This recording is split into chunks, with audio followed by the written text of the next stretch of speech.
Hello everyone, good morning. मैं Praveen Sharma. Welcome back to my channel. जैसा कि हमारा टॉपिक लगातार चल रहा है टाइप्स ऑफ करिकुलम, जिसमें पार्ट थर्ड आज देखेंगे। पार्ट थर्ड के अंतर्गत जो पॉइंट्स हैं वे इस प्रकार से हैं। सबसे पहले हम देखेंगे वोकेशनल सेंटर्ड करिकुलम अर्थात व्यवसाय केंद्रित पाठ्यक्रम, शिल्पकला केंद्रित पाठ्यक्रम अर्थात क्राफ्ट सेंटर्ड करिकुलम तथा पूर्णतया मुक्त पाठ्यक्रम इमर्जिंग करिकुलम तथा एकीकृत पाठ्यक्रम इंटीग्रेटेड करिकुलम। तो सबसे पहले हम देखते हैं व्यवसाय केंद्रित पाठ्यक्रम। कुछ विद्यालयों में बालकों को व्यवसाय एवं तकनीक कार्य भी सिखाए जाते हैं। इस प्रकार के कार्यों से संबंधित पाठ्य वस्तु को व्यवसाय केंद्रित पाठ्यक्रम अथवा व्यवसाय एवं तकनीकी पाठ्यक्रम कहा जाता है। इसमें प्रमुख रूप से कौशल का विकास किया जाता है। पाठ्य वर्तमान समय की आवश्यकताओं की पूर्ति हेतु तथा रोजगार की गारंटी होने से इस प्रकार के पाठ्यक्रमों का प्रचलन बढ़ता जा रहा है। विशिष्ट विद्यालयों के अतिरिक्त सामान्य विद्यालयों में भी इस प्रकार के पाठ्यक्रम लागू किए जा रहे हैं। इसका आज के समय में अपना ही महत्वपूर्ण स्थान है। अब नेक्स्ट हम देख रहे हैं क्राफ्ट सेंटर्ड करिकुलम अर्थात शिल्प कला केंद्रित पाठ्यक्रम। जब विद्यालयों में बालकों को विभिन्न प्रकार की शिल्प कलाओं जैसे कृषि कला, कताई बुनाई, चमड़े तथा लकड़ी का कार्य आदि सीखने के लिए विशेष अवसर दिए जाते हैं, तो इसके लिए निर्धारित विषय वस्तु को शिल्प कला केंद्रित पाठ्यक्रम कहा जाता है। गांधी जी ने बेसिक शिक्षा अर्थात वर्धक शिक्षा योजना में इस प्रकार के पाठ्यक्रम को महत्व दिया था। इसमें अन्य विषयों जैसे मातृभाषा, गणित, समाज विज्ञान, चित्रकला, संगीत, शरीर विज्ञान तथा सामान्य विज्ञान की शिक्षा शिल्पों को केंद्रित करते हुए दी जाती है।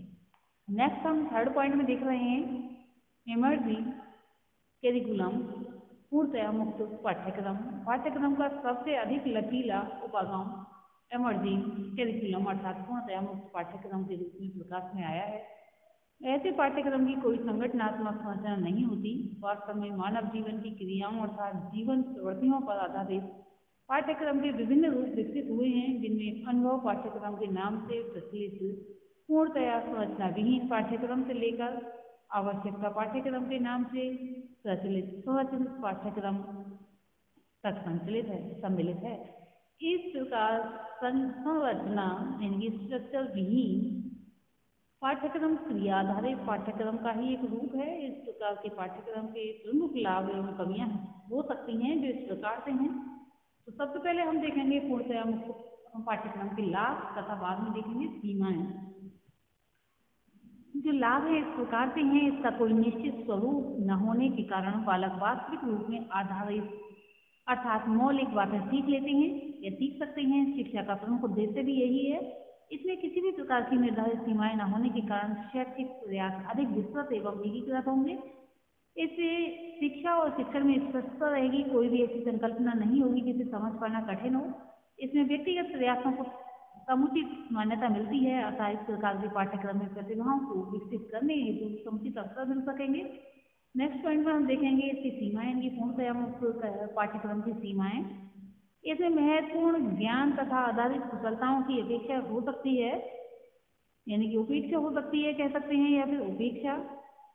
इसके लिए आवश्यक अधिगम सामग्री तथा स्रोत पूरी तरह से उपलब्ध नहीं हो सकेंगे, क्योंकि ये एक तरह से विस्तृत है, मुक्त है एक तरह से। इससे शिक्षकों पर कार्यभार बहुत अधिक बढ़ जाएंगे। अधिकांश शिक्षकों एवं विद्यार्थियों को इससे असुविधा ही रहेगी। अब हम फोर्थ पॉइंट में देखेंगे एकीकृत पाठ्यक्रम यानी कि इंटीग्रेटेड करिकुलम। सबसे पहले देखेंगे मीनिंग ऑफ जो है इंटीग्रेटेड करिकुलम तथा साथ में डेफिनेशन भी देखेंगे। Definition of integrated curriculum. 20वीं शताब्दी में मनोविज्ञान के क्षेत्र में अनेक नए प्रयोग हुए तथा अधिगम के अनेक विषय प्रतिपादित किए गए। इन्हीं प्रयोगों में गेस्टाल्टवाद अर्थात पूर्ण कारक को जन्म दिया या मिला। इस बात के अनुसार मस्तिष्क एक इकाई है। मस्तिष्क ज्ञान को छोटे छोटे टुकड़ों में प्राप्त नहीं करता, बल्कि उसे पूर्ण रूप से ग्रहण करता है। यही वस्तु या विचार मस्तिष्क में स्थिर रहते हैं जो पूर्ण अर्थ देता है। उन मनोवैज्ञानिक खोजों ने शिक्षा को प्रभावित किया तथा गेस्टाल्टवाद के अनुसार अमेरिकी विद्यालय में एकीकृत पाठ्यक्रम का विकास हुआ।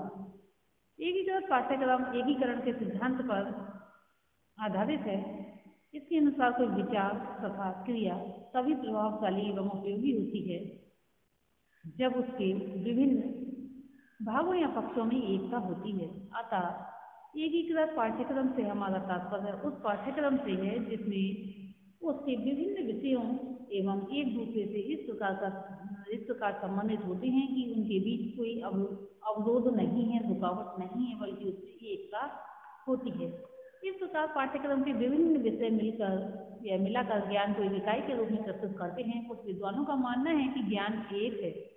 इस दृष्टि से पाठ्यक्रम के सभी विषय ज्ञान रूपी इकाई के अभिन्न अंग हैं। पठन पाठन की सुविधा तथा कुछ अन्य व्यवहारिकताओं के कारण शिक्षा को पाठ्यक्रम को विभिन्न विषयों में विभक्त कर दिया गया है, किंतु इस विभाजन का यह अर्थ नहीं है कि बालकों को विभिन्न विषयों का अलग अलग ज्ञान कराया जाए। शिक्षा का उद्देश्य बालकों को ज्ञान की एकता से परिचित कराना होता है। यह उद्देश्य बालकों को अलग अलग रूप में पढ़ाने से पूर्ण नहीं हो सकता, अर्थात ये कार्य तभी संपन्न हो सकता है जब विषयों को एक दूसरे से संबंधित करके पढ़ाया जाए।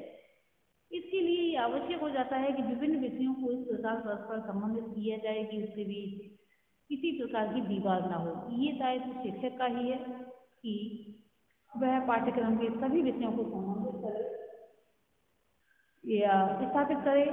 इस प्रकार से जो पाठ्यक्रम सभी प्रकार के संबंधों से युक्त हो जाएगा उसे ही एकीकृत पाठ्यक्रम की संज्ञा दी जाएगी। इस विषय में हेंडरसन ने लिखा है, डेफिनेशन हम देखेंगे, साथ ही एकीकृत पाठ्यक्रम की विशेषताएं भी देखेंगे। तो सबसे पहले हम देखते हैं कि हेंडरसन ने लिखा क्या है। हेंडरसन के अनुसार जो है एकीकृत पाठ्यक्रम वह पाठ्यक्रम है जिसमें विषयों के बीच कोई अवरोध, रुकावट अथवा दीवार नहीं होती है। एक curriculum which barriers between subjects are broken down in often called an integrated curriculum। Henderson के अनुसार इस प्रकार का पाठ्यक्रम उन अनुभवों को देता है जिन्हें एकीकरण की प्रक्रिया के लिए सुविधाजनक समझा जाता है तथा जिससे बालक उस पाठ्यवस्तु को सीखते हैं जो अनुभव को समझने में एवं उसके पूर्ण निर्माण में सहायक होते हैं। इस प्रकार का अनुभव प्रधान पाठ्यक्रम विषय को अलग अलग रखने तथा उनको शीर्षकों में बांटने का अंत करता है एवं ऐसे विषयों को स्थान देता है जो बालक की रुचियों के केंद्र होते हैं। इसके अलावा हम देखेंगे कैरेक्टरिस्टिक्स ऑफ इंटीग्रेटेड करिकुलम। इस पाठ्यक्रम में ज्ञान को समग्र रूप में प्रस्तुत किया जाता है। इसके माध्यम से छात्र विभिन्न विषयों का ज्ञान एवं एक साथ प्राप्त करते हैं। ये पाठ्यक्रम अनुभव केंद्रित होता है। इसमें बालकों की रुचियों को महत्व दिया जाता है। इससे बालक को जीवन उपयोगी शिक्षा प्राप्त होती है। इसके अलावा इस पाठ्यक्रम में शिक्षकों का उत्तरदायित्व एवं कार्यभार बढ़ जाता है। इस पाठ्यक्रम की सफलता के लिए शिक्षक को पर्याप्त एवं व्यापक अध्ययन की आवश्यकता होती है। इसमें छात्रों को पूर्व ज्ञान से नवीन ज्ञान की ओर संबंधित करने में आसानी होती है। अब हम देखेंगे प्रत्येक पाठ्यक्रम में एकीकरण का अभाव किस प्रकार से है। भारतवर्ष में स्कूलों में परंपरागत पाठ्यक्रम का प्रचलन है। शिक्षा के विभिन्न स्तरों पर पाठ्यक्रम प्रयोग में लाया जा रहा है। इसमें ज्ञान एवं अनुभवों के समग्र रूप को विभिन्न विषयों में बांट दिया जाता है। अतः ज्ञान में एकता का अभाव रहता है तथा विभिन्न विषय एक दूसरे से संबंधित नहीं होते हैं। फिर दूसरी बात होता क्या है कि कोई भी टॉपिक जब पढ़ाया जाता है तो उस दायरे में पढ़ाया जाता है कि बालक कितना ग्रहण कर सकता है। और जब एक ही कक्षा में मान लीजिए फर्स्ट क्लास है, उसका थोड़ा सा पार्ट दिया, सेकंड क्लास में और थोड़ा पार्ट अगर स्कूल बच्चे का चेंज हो गया तो वहाँ पर सिलेबस दूसरा होगा और बालक को वहाँ के अकॉर्डिंग पढ़ाया जाएगा। इसलिए जो ज्ञान दिया जा रहा था वह उसका बीच में ही छूट जाएगा।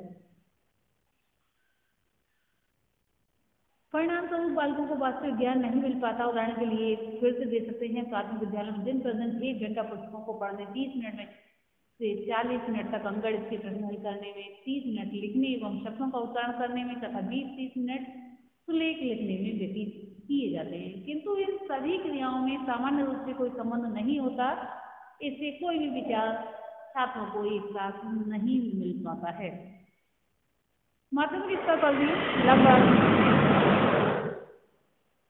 यही स्थिति है, बालकों को अनेक विषय पढ़ाए जाते हैं किंतु उनका एक दूसरे से संबंध नहीं होता है।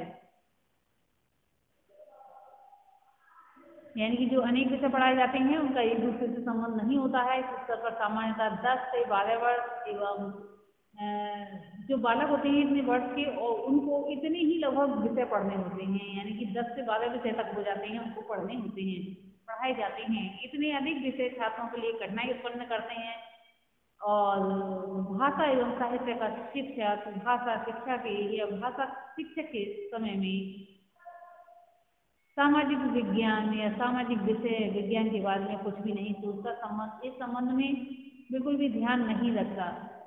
छात्र ज्ञान की विभिन्न शाखाओं, छात्र के जो ज्ञान है उससे संबंधित विभिन्न शाखाओं में कोई संबंध स्थापित न रहने पर वह उससे अलग हो जाता है, उन्हें पूर्णतया पृथक विषय समझा जाता है। परिणाम ये होता है बालकों को वास्तविक संसार का ज्ञान बहुत ही कम होता है।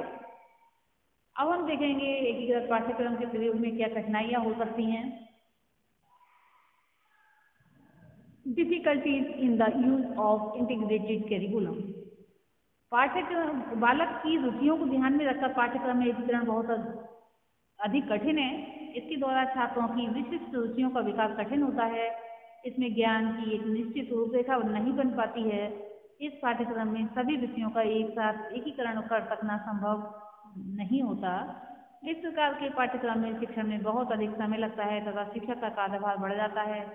माध्यमिक एवं उच्च माध्यमिक स्तर पर विषयों का एकीकरण उचित नहीं होता।